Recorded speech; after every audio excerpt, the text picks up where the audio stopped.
Hello guys, in this video I'm going to show you how to set the language on the Flashscore application.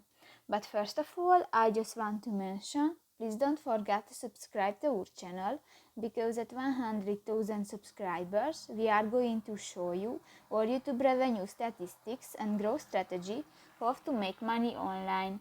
So let's jump into it. First of all, open the application on your device.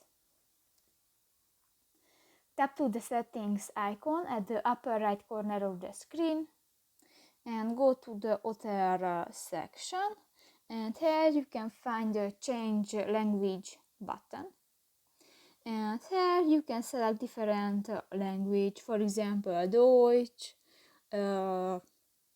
Hungarian and Indonesian and so many other language, and just select one, for example the Hungarian, and click that and done.